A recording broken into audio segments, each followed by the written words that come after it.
In a haunting photo taken in 1945, a small boy sits alone on the curb of a bomb-damaged street in London, clutching a stuffed toy amid the rubble. His expression is blank, too quiet for a child his age. Around him, the once bustling city stands shattered by years of German air raids, and though the war is finally over, its impact lingers in every broken window and orphaned soul. This boy was one of thousands of displaced or abandoned children in post-war Britain. Many had lost parents during the Blitz. Others had been separated during evacuations or institutionalized in overwhelmed orphanages. Food was rationed, homes were scarce, and the emotional toll of 6 years of war hung heavy over the city's youngest survivors. The photo doesn't tell us his name, but that's partly the point. He stands as a symbol of the quiet, civilian cost of war, a reminder that not all casualties wear uniforms or fall on battlefields. Some simply wait in silence in the ruins of a once familiar world, hoping someone will come. This single frozen moment captures something that statistics cannot: the human cost of conflict seen through the eyes of the smallest witness. In a rare and unforgettable photograph, Lauren Bacall, Humphrey Bogart, and Marilyn Monroe are captured together. A collision of charisma, talent, and timeless Hollywood allure. Taken in the early 1950s, this image is more than a celebrity group shot. It's a frozen moment from the golden age of cinema, when movie stars were not just actors, but icons etched into the cultural consciousness. Bogart, the hardened romantic of Casablanca and the Maltese Falcon, appears effortlessly cool, every bit the film noir legend. At his side is Lauren Bacall, his wife and frequent co-star, her smoky voice and sultry confidence making her one of the era's most commanding screen presences. Then there's Marilyn, radiant, youthful, already ascending into superstardom. Her presence adds a sense of vulnerability and electricity to the frame, the kind only she could conjure. This photo was reportedly taken at a charity event or social gathering where old Hollywood royalty mingled with rising stars. For a brief moment, three icons representing different shades of fame, the seasoned actor, the sultry siren, and the dazzling ingenue, shared the spotlight. Today, the image stands as a reminder of an era when glamour was larger than life, and every photograph told a story of elegance, mystique, and the fleeting nature of stardom. In one of the most iconic cross-cultural moments of the 20th century, Louis Armstrong, the legendary trumpeter and global ambassador of jazz, was photographed with his wife, Lucille, in Egypt, posing joyfully in front of the Great Sphinx and the pyramids of Giza. Taken during a 1961 goodwill tour sponsored by the U.S. State Department, the image is a vivid juxtaposition of ancient wonder and modern rhythm, of two worlds meeting in perfect harmony. Armstrong, already an international superstar, had been chosen as one of America's cultural diplomats during the Cold War, a campaign aimed at spreading U.S. influence not with politics, but with music. Wherever he went, Satchmo brought his signature smile, boundless charm, and unforgettable sound. Egypt was no different. In the famous photo, Lucille beams beside him as Louis, dressed sharp and relaxed, holds his trumpet toward the sky as if serenading the Sphinx itself. It's more than just a vacation snapshot. It's a symbol of music's universal language, transcending borders, eras, and ideologies. Their visit wasn't just about concerts, it was about connection.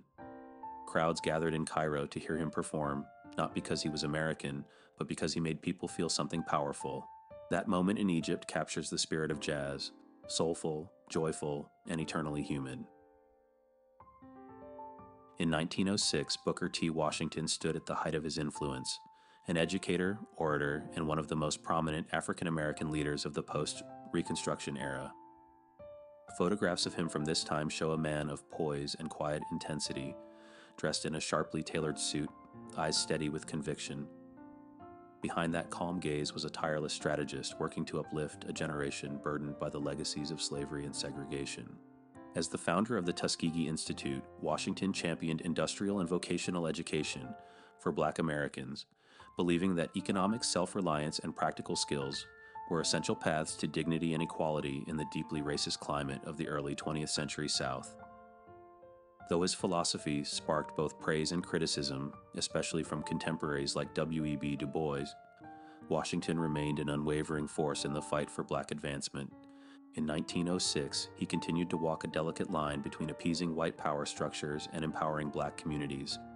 He met with presidents, advised business leaders, and published widely, all while enduring constant threats from those who saw his very success as subversive. A portrait of Booker T. Washington in that year doesn't just capture a man. It captures a movement in motion, a vision of progress grounded in discipline, resilience, and hope against staggering odds. In 1957, amid the height of Cold War tensions, the United States conducted a series of nuclear tests that turned remote desert landscapes into apocalyptic proving grounds. Known as part of Operation Plum Bob, these detonations took place at the Nevada test site and represented some of the most intense and varied nuclear experiments ever carried out on American soil. With over 24 nuclear blasts conducted that year alone, 1957 saw everything from tactical warhead tests to studies on radiation exposure. One test, named John, even included the first and only U.S. air-to-air nuclear missile detonation. Another involved placing soldiers and animals in trenches near the blast to study the effects of radiation and shock waves, experiments that would later raise serious ethical and medical concerns. Cameras caught the exact moment of detonation in haunting detail, a brilliant white flash followed by a rising fireball and the iconic mushroom cloud towering miles into the atmosphere. Observers wore goggles or turned away, but even at safe distances, the heat could be felt like a furnace. These tests were framed as necessary steps in deterrence and defense, but they also left behind a toxic legacy of fallout, secrecy, and health consequences for both military personnel and downwind civilian populations. The images from 1957 remain unforgettable. Surreal snapshots of science, fear, and raw destructive power unleashed in the name of national security. This candid-style image captures Audrey Hepburn in a rare glimpse of domestic grace. Dressed in a playful, cinched-waist sundress, likely a custom design echoing the tailored simplicity of her favorite Parisian couturier, Hubert de Givenchy, she crouches barefoot in a bright mid-century kitchen, peering curiously into an open oven. Her poised posture and quietly inquisitive expression mix Hollywood glamour with a touch of relatable warmth, as if she's inviting us into both her home and her heart. Taken in the mid-1950s, this photograph blends two sides of Hepburn's public persona: the timeless style icon of Sabrina and Roman Holiday, and the modern woman of the post-war era, balancing elegance with everyday tasks. It illustrates how she transformed even a simple moment, baking, cooking, or household chores, into a study of poise and charm, embodying a new ideal of feminine grace that was both aspirational and accessible. Beyond fashion and film, this image foreshadows the compassion and humility that would later define her work with UNICEF. Here, in a familiar kitchen setting, Hepburn's serene beauty is matched by an unspoken empathy, a reminder that true elegance lives in kindness as much as in couture. In one extraordinary photograph from the 1910s or early 1920s, two icons of the 20th century, Charlie Chaplin, the king of silent film, and Helen Keller, the world's most famous deaf-blind advocate, stand side by side. It's more than a chance meeting.